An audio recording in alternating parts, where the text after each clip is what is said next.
2022년도 새로운 한 해를 시작하고 또다시 하나님께서 첫 주를 우리에게 허락해 주셨습니다. 지난 한 해 다 이루지 못한 것들이 있지만 또 하나님께서 또 우리에게 새로운 시간들을 주시고 그 시간에 풍성한 또 삶을 살아가기를 원하실 겁니다. 그 하나님의 기대하시는 바, 또 우리가 하나님을 향해 기대하는 마음, 여러분 그것을 마음을 잘 맞추셔서 올 한 해 주님과 아름다운 동행하시는 저와 여러분과 우리 성북교회 믿음의 공동체, 이 땅에 있는 많은 교회들 되기를 간절히 축원합니다. 22년도가 되었는데 여러분 임명안도 받으셨고, 이제 제가 좀 마음에 죄송하고 안타까운 것은 찬양대에 있었던 선생님들을 모조리 다 뺐다라는 겁니다. 선생님들을 그냥 11시에 교회 학교 예배 다 같이 아이들하고 동시에 예배가 시작이 되고, 그리고 이제 아이들 섬기면서 예배가 다 끝나면은 같이 아이들하고 놀기도 하고, 뭐 넉넉하지는 않겠지만, 그리고 아이들 좀 돌보고 아이들의 필요를 좀 채워주면 어떨까. 그래서 그동안 선생님들이 찬양대 같이 이중으로 섬겼었거든요. 그런데 아이들한테 시간 좀 더 많이 쓰시라고 성가대, 우리 찬양대 하고 있었던 선생님들을 그래서 제가 뺐습니다. 그럼에도 불구하고 우리 찬양대는 또 한 분이 또 다른 분의 역할들을 해주시고 이렇게 동일하게 소리를 내어주시는데, 이제 여러분들에게 부탁드리고 싶은 것은 작년에 있는 그냥 그 모습대로 예배만 드리지 마시고, 부족한 곳이 어디구나, 어디에 좀 필요하겠구나, 그런 마음에 감동이 있으시면 조금만 더 움직여 주십시오 하는 부탁을 제가 애둘러서 말씀을 드리는 거예요. 그래서 임명안 보시면 여기에 내 이름이 왜 있나 하시는 분들도 아마 계실 거예요. 몇 분들은 그러면은 이런 뜻이 있었구나 잘 기억해 주시고, 그렇게 적재적소에서 잘 섬겨 주시기를 한 번 더 부탁을 드리겠습니다. 여러분 첫 주일을 맞이했습니다. 그리고 새로운 시작, 그리고 어쩌면은 새로운 결심, 새로운 마음들을 아마 한 분 한 분들 마음에 가지고 오늘 이 자리에 나오셨을 거라고 생각을 합니다. 그 가지셨던 그 마음이 여러분 2022년도 12월 31일 그 시간이 되어서까지도 잘 이어졌다, 하나님의 은혜였다, 이런 것을 다시 한번 돌이켜 보시면서 감사할 수 있는 풍성한 한 해가 되시기를 간절히 원합니다. 말씀을 준비하면서 이런 생각을 해보았습니다. 우리는 덕담 많이 하잖아요. 그리고 지금까지 만나는 분들하고 새해 복 많이 받으십시오. 저는 이 새해 복 많이 받으십시오 하는 인사가 좀 막연한 듯 자꾸만 느껴져요. 그렇지만 어쨌든 우리는 그러한 덕담, 그러한 인사들을 나누었는데, 올 한 해 살아가시면서 여러분 고난을 많이 받으십시오 이렇게 말씀을 드린다면 여러분 반응이 어떠실까 조금 궁금했습니다. 그래서 한번 드려볼까요? 여러분 올 한 해 고난을 많이 받으시는 한 해가 되시기를 바랍니다. 제가 이럴 줄 알았습니다. 아멘 하시는 분이 한 분도 안 계세요. 보통 우리가 여러분 올 한 해 영적인 부자 되시고 기도하시는 것마다 하나님의 크신 응답이 있으시기를 축원합니다 이렇게 하시면 저는 공식적으로 안 했거든요. 그런데 아멘 하세요. 지금 여러분 이 말씀은요, 여러분이 고난을 받으시기를 원하기 때문에 제가 고난 받으세요 말씀드리는 게 아닙니다. 여러분 우리는 반전의 삶을 살아가는 사람들 아닙니까? 오늘 고난을 받지만 고난이 역으로 반전이 되어서 그것이 능력으로 나타난다라는 사실입니다. 그래서 우리는 연약한 몸을 가지고 어려움들은 있었지만 오늘 이 자리에 함께 또 앉게 된 것은 반전의 역사를 이루신 하나님의 능력이 있었기 때문에 우리는 이 자리에 또다시 모이게 된 줄로 믿는 겁니다. 그래서 여러분 고난도 능력이 되는 겁니다. 우리 주님께서 받으신 십자가의 고난이 능력이 되지 않았습니까? 예수 그리스도께서 십자가에서 다 당하신 그 고난이 온 인류를 살리는 능력이 되었던 것처럼 여러분 올 한 해 받으시는 고난, 마주하는 그 고난들, 알 수 없지만 밀려오고 있는 순간순간들을 통해서 하나님의 능력을 경험하는 저와 여러분, 이 땅에 많은 교회들이 되기를 간절히 원합니다. 여러분, 디모데에게 아버지가 있었습니다. 그런데 그 아버지는 자신을 낳아준 아버지가 아니었습니다. 물론 육신의 아버지가 계셨죠. 그런데 디모데가 훌륭한 영적인 사람이 되게 하는 데는 바울 사도의 역할이 있었거든요. 바울 선생님의 역할이 있고 사랑이 있고 격려가 있고 보듬어 주시고 그를 영적으로 잘 키워주셨기 때문에 디모데와 같은 훌륭한 목회자가 또 세워진 것 아닙니까? 그런데 바울 사도께서 디모데에게 이런 말씀하셨어요. 나는 주를 위하여 갇힌 자가 되었다. 나는 예수 그리스도를 위하여 지금 현재 부끄러움을 당하고 있지만 디모데야, 부끄러워하지 마라. 그 복음은 우리를 부끄러워하는 것이 아니라 오히려 그 복음은 우리에게 능력이 돼. 이런 말씀을 바울 사도께서 디모데에게 디모데후서 말씀에서 말씀하셨거든요. 여러분, 고난받음도 나에게 주신 은혜지요. 그리고 나아가서 그분을 믿는 것, 그리스도를 알아가는 것, 그분이 나에게 능력 주시는 것을 내가 믿기 때문에 여러분, 우리는 현재 있는 고난도 두려워하지 않고 부끄러워하지 않고 그것을 마다하지 않고 받아들이는 겁니다. 여러분, 고난은 잠깐입니다. 여러분, 터널을 이렇게 통과할 때는 처음 통과할 때는 깜깜하잖아요. 그런데 우리는 터널의 끝이 있다라는 걸 알고 있어요. 1000m가 되든 3000m가 되든 아니면 1km가 되든 터널은 반드시 끝이 있거든요. 이처럼 고난도 여러분 끝이 있습니다. 고난의 끝자락이 있다. 대신에 나는 어두운 터널 속에서 하나님만 의지하겠다. 지금도 나를 붙드신다. 그분의 손길이 나를 안위하신다 하는 그러한 믿음의 확신을 가지시고 여러분, 올 한 해는 세상을 고난으로 정복해 나가는 저와 여러분의 모든 삶의 시간들이 되시기를 부탁을 드립니다. 여러분, 우리가 자유하는 몸입니다. 자유. 오늘 말씀에도 자유라는 단어가 나오거든요. 그런데 자유라는 의미도 알고, 그런데 자유하고 조금 비슷한 의미로 말로 방종이라는 이런 말도 있어요. 그런데 자유와 방종이라는 이 두 단어의 서로 다른 것이 무엇일까? 이겁니다. 여러분, 그 안에는요, 책임이라는 것이 있다는 겁니다. 자유는 내가 스스로 자유롭게 살아가는 이런 육신의 몸을 가지고 있지만 또 살아가는 가운데 그 일에 대한 책임을 또 내가 지는 거죠. 그런데 방종이라는 것은 앞에 자유하게 하는 것, 자유하는 것, 내 마음대로 하는 것, 이런 것들이 있지만 결국은 내가 책임을 질 수 없는 것, 이런 것들을 방종, 이렇게 말을 합니다. 이 두 단어를 한번 찾아보았습니다. 그랬더니 자유는 이렇게 말을 하더라고요. 외부의 구속을 당하지 않고 자신의 판단 의지에 따라서 선택할 수 있는 행동 상태, 이거를 사전상에서 말하는 자유, 이렇게 말을 합니다. 그리고 방종은 이렇게 말을 합니다. 자유하고 좀 엇비슷한데 이 말은 제멋대로 행동하여 거리낌이 없음을 뜻하는 그런 의미다. 이렇게 말을 하는데 여기에는 스스로가 책임질 수 없는 것이 여기에는 있다라는 거죠. 여러분, 한 존경을 받는 사람이 만약에 있다라고 한번 해봅니다.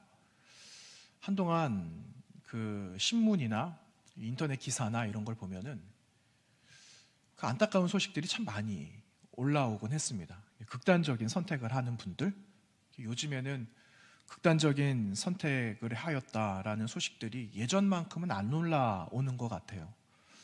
잘 모르겠습니다. 너무 많아서 그런지는 잘 모르겠지만 하여튼 우리 주변에 이름이 좀 있는 사람들, 좀 유명하다라고 하는 사람들이 갑자기 어느 날 스스로 극단적인 선택을 했다. 그러면은 우리가 굉장히 많이 충격을 받지 않습니까? 그런데 그 책임을 아무도 질 수가 없다라는 거예요. 여러분, 그것은 처음에 선택할 수 있는 건 내가 선택할 수는 있겠지만 그 다음에 질 수 없는 책임이 있기 때문에 그거는 진정한 자유라고 할 수가 없는 거죠.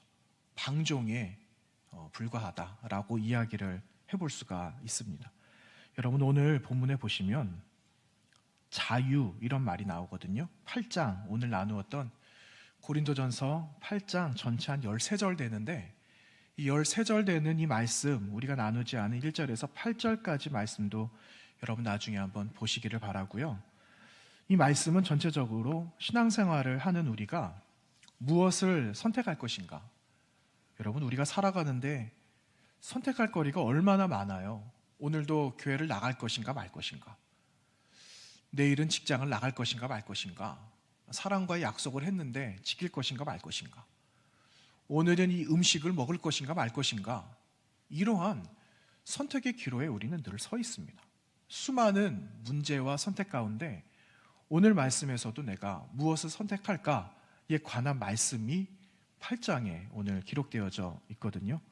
여러분 한번 보시겠습니까? 1절하고 4절에 보시면 비슷한 구절들이 같이 등장을 합니다. 1절에 보시면 우상의 제물에 대하여는 이렇게 1절에 기록되고요. 4절에는 우상의 제물을 먹는 일에 대하여는 이렇게 기록이 되어져 있어요. 그러니 쉽게 말하면은 먹을 것인가 말 것인가, 그 문제입니다.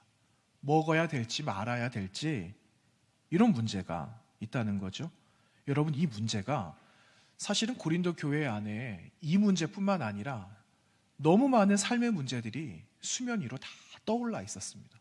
그러니 처리하기가 얼마나 많을까요? 그런데 오늘 고린도전서 8장에 수면 위로 떠오른 문제는 내가 이것을 먹어야 될 건지 말 건지 하는 문제가 오늘의 이슈였다라는 겁니다. 조금 더 구체적으로 이야기를 드리면, 여러분, 고린도에서 도살되는 많은 고기들, 그러니까 육고기를 말하겠죠. 육고기. 이 육고기들은 대부분 다 신전에서 잡혔습니다. 그러니까 신전에서 이제 제물을 드릴 또 제사장이 있거든요. 고기를 준비하는 자가 있고 제사를 드리는 자가 있고. 근데 어쨌든 신전에서 잡힌 이 고기는요, 드려질 고기는 나중에 사제들이 일부 취하게 됩니다. 사제들이 취하고 또 개인의 용도에 따라 쓰이기도 하고, 또 일부는 시장에다 갖다 내다가 팔았습니다. 그런데 여러분, 제물로 드리는 이 고기가 좋은 걸까요? 나쁜 걸까요? 아주 좋은 걸 드리거든요. 그런데 한번 제물로 쓰여졌으니까 시장에 갖다 내다가 팔게 되면은 고가로 팔지 않고 좀 저가로 저렴하게 파는 겁니다. 그러니까 어떤 사람들은 그 고기를 좀 저렴하게 그 고기를 사게 되는 거죠. 그리고 그 고기를 이제 먹게 되는 거예요. 그런데 문제는 무엇이냐? 만약에 그리스도인인 예수 그리스도를 믿는 사람이, 어떤 사람이 그 고기를 장만을 해서 맛있는 고기가 있는데 우리 오늘 저녁 같이 합시다, 이렇게 해서 초대를 받거나 향연이나 축제에 이런 고기들이 사용이 된다면 과연 이 고기를 그리스도인들이 먹어야 될까 말아야 될까, 이 문제에 봉착하게 되었다라는 거죠. 자, 여러분 한번 여쭈어볼까요? 여러분, 이 고기 먹어도 될까요? 먹으면 안 될까요? 여러분, 어쩌면은 신앙의 연륜이나 그리고 우리 가치관이나 여러 가지 생각에 따라서 먹어도 된다 하는 분들도 계실 거고 안 된다라고 하는 분들도 계실 거예요. 똑같은 질문을 우리 교회 학교 다니는 아이들한테 한번 물어본다라고 하면은 아마 아이들의 대부분은 먹으면 안 돼요, 이렇게 말할지도 모르겠습니다. 여러분, 조금 전에 제가 자유하고 방종 그 이야기 잠깐 말씀드렸잖아요. 여러분, 자유라는 것은 저에게, 여러분에게 매우 소중한 겁니다. 매우 가치 있는 거예요. 그 가치가 있기 때문에 우리는 그 자유의 가치를 알고 자유를 누리면서 살아가는 것 아니겠습니까? 그런데 같은 하늘 아래 살아가는데 어떤 사람은 그 가치를 알지만 누리지 못하는 사람들이 있어요. 어떤 사람들은 이 사람이 가진 자유를 몽땅 모조리 다 착취하는 거죠. 다 뺏어오는 거예요. 어떤 나라는 모든 자유를 다 그냥 독재하듯이 그 나라의 그 권력자가 온 땅에 있는 백성들의 그 자유를 그냥 다 몽땅 가지고 몰수해버리고, 그래서 자신이 원하는 대로 살아가는 그러한 나라들도 있다라는 겁니다. 그런데 그 나라가 한두 나라가 아니에요. 그 나라 안에 있는 백성들은 또 얼마나 어마어마하겠습니까? 여러분, 우리가 측정하는 많은 통계들이 있는데 세계 자유지수라는 그러한 통계가 있습니다. 여러분, 이것은 그 미국에 있는 그 프리덤 하우스라는 그 사설 단체거든요. 1941년에 미국 뉴욕에서 처음 시작이 되었는데 1972년부터 해마다 자국민들 혹은 세계 각국의 나라들의 그 자유 치수를 해마다 분석을 하고 통계를 내요. 그런데 2020년도 통계가 하나 올라와 있더라고요. 그런데 이것을 어떤 기준들이 있어야지 측정을 할 수 있을 것 아닙니까? 근데 여기에는 크게 두 가지의 항목이 있습니다. 첫 번째 항목은 정치적인 권력, 정치적인 권리. 내가 얼마나 이 정치 안에서 돌아가고 있는 정치라는 영역 안에서 사람다운 권리를 누리고 살아가는가, 이러한 내용들이겠죠. 그리고 두 번째는 시민적인 자유예요. 내가 이 땅의 백성으로 살아가면서 나에게 주어진 자유는 어느 정도나 되고 내가 누리면서 살아가는가, 이런 것들에 크게 두 가지 영역이 있고, 그리고 두 가지 영역 안에 모두 7가지의 세부 영역이 있어요. 정치적인 것에 3개, 사회적인 것에 4개, 그리고 기타 추가적인 항목 하나. 그래서 모두 8가지. 8가지 척도를 통해서 100점 만점의 기준을 하게 되거든요. 그런데 1에서 2.5등급까지에 들어오는 나라는 자유국가, 이렇게 분류를 합니다. 그리고 3에서 5까지, 3.0에서 5.0까지에 들어오는 나라는 부분 자유국가, 이렇게 분류를 하고요. 5.5에서 7, 7.0까지는 부자유국가, 자유가 없다 하는 나라로 이렇게 분류를 합니다. 그런데 그 통계를 보니까 2020년도에 자유국가, 모든 전 세계를 다 통틀어 들어오지는 않았어요. 그런데 조사한 국가들 중에 자유국가가 84개, 84개국이 자유국가고요. 그 다음에 부분자유국가가 67개, 부분적으로 누리고 있다. 그런 국가가 67개국, 그리고 자유가 없는 국가가 몇 개나 될까요? 그보다 10개가 모자랍니다. 57개국이 자유가 없다, 자유가 없는 나라로 분류가 되었어요. 여러분, 너무 놀랍지 않습니까? 그런데 그 통계 맨 끝자락을 보면은요, 자유가 없는 국가 가운데 아주 최악의 국가가 있어요. 아니, 자유가 없는 국가가 있는데 이보다 더 못한 나라가 있다고? 7개 최악의 국가가 있는데 그 최악의 국가 7개 중에 하나, 우리가 너무 잘 아는 한 국가 하나가 등장을 하죠. 어딜까요? 거기가 북한입니다. 북한. 조선 민주주의 인민공화국. 조선 민주주의 인민공화국. 이렇게 7개의 최악의 국가 가운데 북한이 거기에 포함된 걸 보게 되었습니다. 여러분, 마음이 너무 안 좋았어요. 물론 예측은 했습니다. 물론 예측은 했는데 마음이 별로 안 좋았습니다. 여러분, 궁금한 것도 하나 있지 않습니까? 우리나라는 어디에 해당이 될까? 우리나라는 자유국가일까요? 부분자유국가일까요? 우리는 자유국가입니다. 자유국가인데 그 척도 점수가 2.0입니다. 1에서 2.5가 그 안에 자유국가로 해당이 되는데 우리는 2.0등급, 2등급이라고 하더라고요. 그것도 좀 마음이 별로 안 좋았어요. 네, 여러 가지 형편들이 있겠죠. 여러분, 이 자유는 사람이 준 게 아니잖아요. 자유는 하나님께서 우리에게 주신 겁니다. 그래서 여러분, 이게 얼마나 가치 있는 것인지 몰라요. 너무너무 보배로운 것이기 때문에 여러분, 이 하나님께서 주신 자유는 우리의 삶을 한번 돌아보십시오. 얼마나 풍요로워요? 우리 삶이 얼마나 때로는 바쁠 때도 있지만 느긋할 때도 있고 너무너무 정신없이 살아가고 있지만 그 안에서 할 거 다 하고 누가 제약하지 않고 그 시간들을 우리는 넉넉하게 사용하고 살아가고 있지 않습니까? 나아가서는 우리는 하나님의 말씀을 듣고 살아가는 사람들이니까 우리는 영혼에도 만족을 누리면서 살아가고 있는 겁니다. 그래서 바울 사도는 천명합니다. 하나님께서 이 자유 주셨다. 하나님께서 우리에게 특권처럼 주신 것이 자유다라고 이야기를 하고요. 우리 주님께서는 율법이 우리를 자유롭게 하는 것이 아니다. 물론 주님께서는 율법을 완성하기 위하여 이 땅에 오셨지만 우리를 정말 자유하게 하는 것은 진리가 너희를 자유하게 할 거다 하시는 지상 명령과 같은 그러한 엄청난 사실을 우리 주님은 우리에게 말씀해 주셨거든요. 여러분, 오늘 바울 사도께서 뭐라고 말을 하는지 한번 보시겠습니까? 바울 사도께서 자유를 이야기하면서 나에게 이런 자유가 있는데 나는 그 자유를 포기할 수 있다 라고 하는 그의 고백과 같은 이야기가 있습니다. 뭐라고 이야기를 하느냐? 우리는 고기를 먹을 수도 있고 먹지 않을 수도 있다 이렇게 말을 해요. 고기를 먹으면 우상의 영향이, 우상 숭배의 그 영향이 나에게도 미쳐서 좋지 않은 영향이 나에게 온다라고 생각하는 사람들도 있겠지만 우상은 분명히 기억하세요. 우상은 실제가 아닙니다. 그렇게 말을 합니다.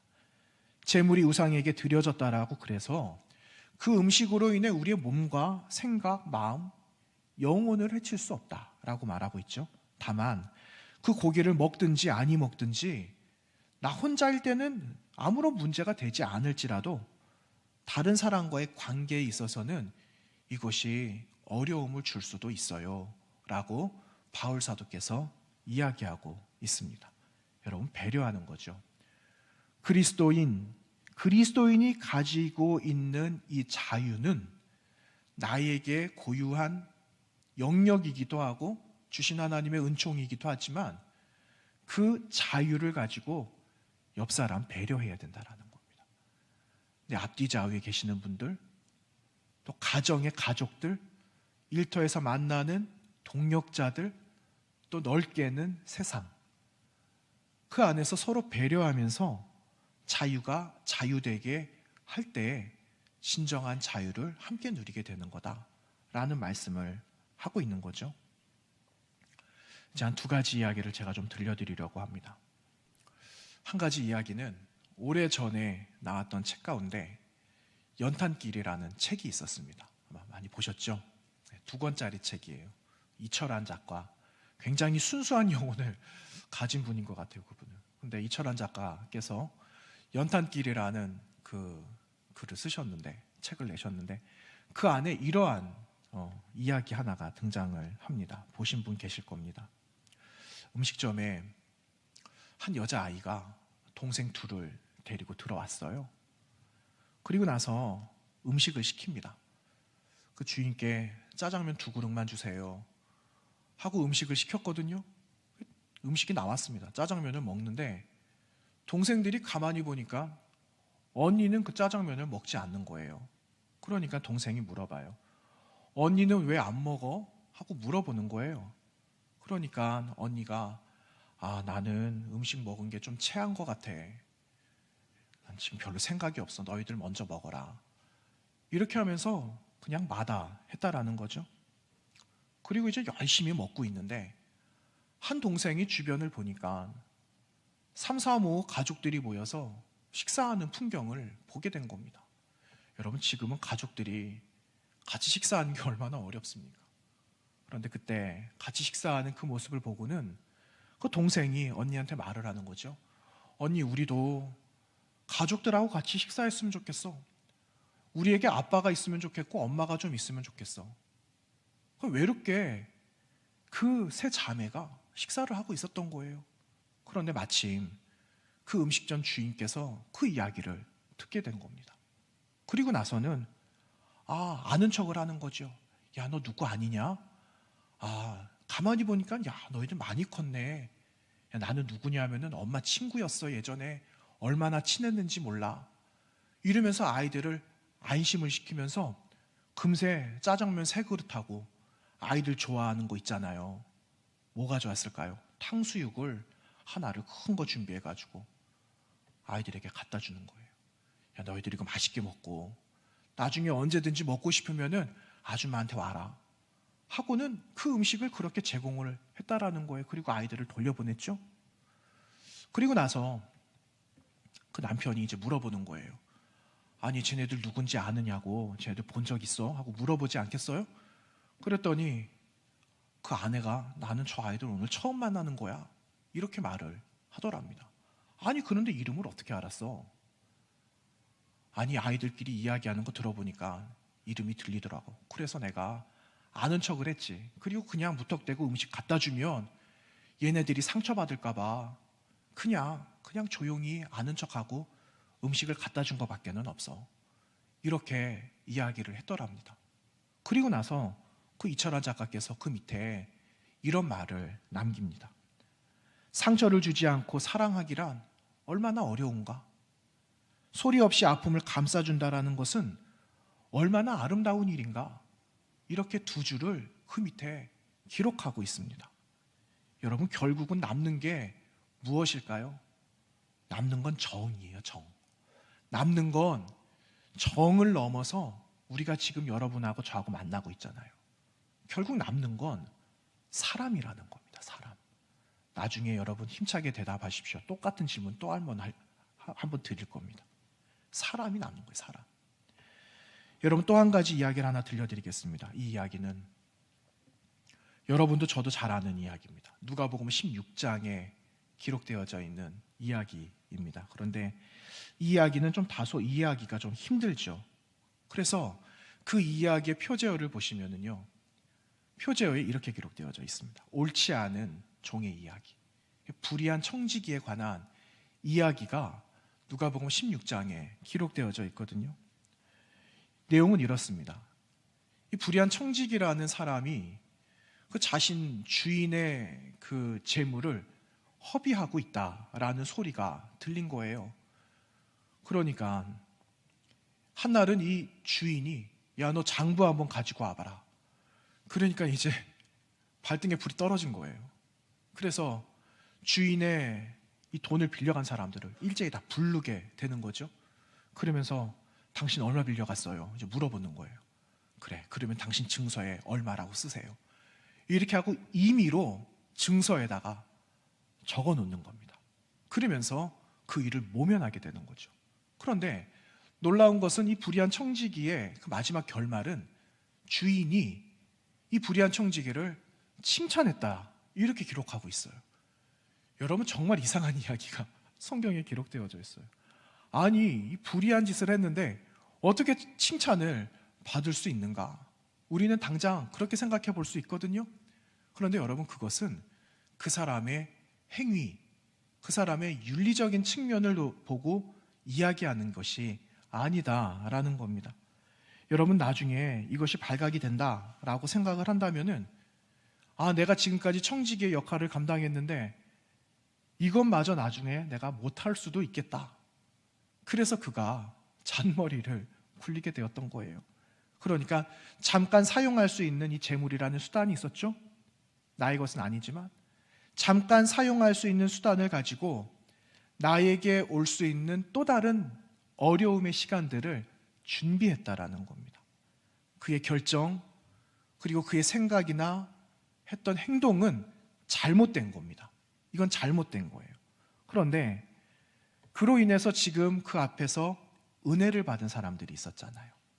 은혜를 받으면 여러분, 나중에 이 사람들이 내가 어려울 때 나를 좀 돌봐줄 수 있을 거야 하는 마음의 바람과 그런 소원들이 있었다라는 거죠. 여러분, 음식을 먹게 되면 음식 먹어본 사람이 잘 먹게 되잖아요. 잘 먹잖아요. 그렇죠? 제가 원로 목사님하고 한 번씩 가끔씩 밥을 먹으러 가게 되면 목사님께서 맛있는 거 먹게 해주시거든요. 그러면 한 번씩 가면은 먹지 못했던, 그리고 난생 처음 보는 음식을 볼 때가 있어요. 그런데 목사님께서 말씀해 주세요. 이거는 이렇게 먹는 거야 하고 먼저 모범을 보여주시면 그 다음은 어렵지 않아요. 여러분, 우리가 음식을 먹게 되면, 그렇죠? 같이 갔는데 어떻게 먹는 거지? 한참을 망설일 때 있잖아요. 이런 거하고 비슷합니다. 은혜를 누리게 되면, 은혜를 받게 되면, 내가 사랑을 받게 되면, 경험하면 은혜와 그 사랑을 나누는 것 당연한 것 아니겠습니까? 이거예요. 이 사람들이 은혜를 받았기 때문에, 이 사람들이 진정으로 은혜를 받았다면, 은혜를 경험했다면 이 사람들이 은혜를 베풀 수 있는 사람이 될 거다 라는 그 행위, 그 마음을 주인이 보고 칭찬했다라는 것입니다. 여러분, 우리 주님은 우리 제자들에게 어떻게 말씀을 하셨냐면은, 결국은 남는 것은 뭐라 그랬죠? 사람이 남는다 그랬잖아요. 그런데 우리 주님은 제자들에게 부탁하실 때, 너희들이 나중에 결정적으로 남게 되는 것은 구원의 은혜다. 그런데 그 구원의 은혜를 누리기 위해서 땅에다가 갖다가 부을래? 아니면 하늘에다가 갖다가 심을래? 말씀하셨거든요. 여러분, 우리는 그 어디다가 이거를 갖다 쌓아 올려야 될까요? 땅에다가 그냥 쏟아 부으면서 사라질 때까지 그냥 부으면서 살아갈 인생이 되면은 안 되잖아요. 하늘에다가 쌓고 하늘의 영광을 올려드리고 영원한 하나님의 나라, 나중에 우리가 모두 다 들어가서 누릴 그 천국, 거기에 살아갈 것을 준비하면서 살아가야 되는 사람이 돼야 되는데, 거기에 너희들의 마음을 쏟고 열정을 쏟고 헌신을 하고 그 재물을 하나님께 올려드리고 그렇게 살아가야 된다라고 제자들에게 주님은 말씀하셨습니다. 여러분, 우리 하나님은 어떻게 하셨습니까? 저와 여러분 살리시려고 주님 하나님께서 가지고 계신 수많은 것들 가운데 가장 보배로운 것을 포기하셨어요. 뭘 포기하셨습니까? 아들을 포기하셨습니다. 아들을. 그런 아버지가 어디에 계십니까? 예수 그리스도 하나밖에 없는 그 독생자 예수 그리스도를 포기하시고 이 땅에 보내주심으로 인해서, 여러분, 우리는 사랑받는 사람, 은혜를 경험하는 사람, 성화되어져 가는 사람으로 우리를 다시 새롭게 하셨다라는 사실입니다. 여러분, 이 은혜를 여러분 잊지 마시기를 바랍니다. 바울 사도께서 마지막 13절에서 뭐라고 고백합니까? 나는 만일 그 음식이 나의 형제, 나의 많은 지체들을 어렵게 하고 실족하게 한다면 나는 그 고기 먹는 것, 여러분, 고기 먹는 게 대수겠어요?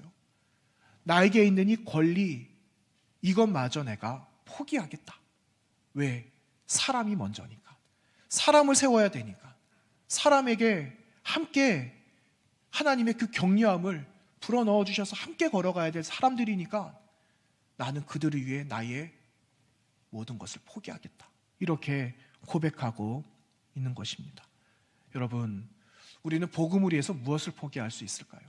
여러분, 2022년도 첫 주일 맞으면서 아직 결단하지 못하고 포기하지 못한 것 있으세요? 나는 무엇을 포기해야 될까? 나 구원받았는데 나는 무엇을 포기할 만큼 하나님 앞에 올려드려야 될 마음이 무엇일까? 내가 이만큼의 은혜를 받았는데 나는 어떻게 은혜에 보답하면서 살아갈까? 제가 처음에 말씀드렸잖아요. 여러분, 굉장히 간단합니다. 조금 더 하는 거예요. 조금 더. 한 발짝 조금 더 뛰는 거예요. 내가 한 발짝 더 뛰고 내 주머니에 넣었던 손을 한번 빼는 순간, 여러분, 내 지체들이 조금 더 편할 수 있고 같이 풍성해질 수 있고 그러는 것 아니겠습니까? 그래서 힘써서 하는 거, 힘써서 그 복음에 보답하기 위하여, 은혜 받은 것에 보답하기 위해서, 나에게 사랑 베풀어 주신 사랑에 보답하기 위해서 조금만 더 하는 거예요. 그래서 여러분, 부탁드리는 것은 지난 한 해 많은 역사, 많은 시간들 주마등처럼 다 지나갔지만 그 중에서도 내가 조금 게을렀던 것이 있다 라면은 내가 진정한 자유가 무엇인지를 올 한 해 2022년도 살아가시면서 마음껏 누리시고, 또한 누리시는 것 가운데 그 마음으로 또 내 생명 다하여서 내 지체를 살리고, 그런 일들 속에 저와 여러분이 아름답게 사용되어지기를 간절히 부탁을 드리는 겁니다. 이 마음으로 여러분, 2022년도 12월 마지막 날이 왔을 때 더 큰 영광의 열매로 하나님께 올려드리는 우리 교회 사랑하는 믿음의 성도님들 다 되시기를 부탁합니다. 함께 기도합니다.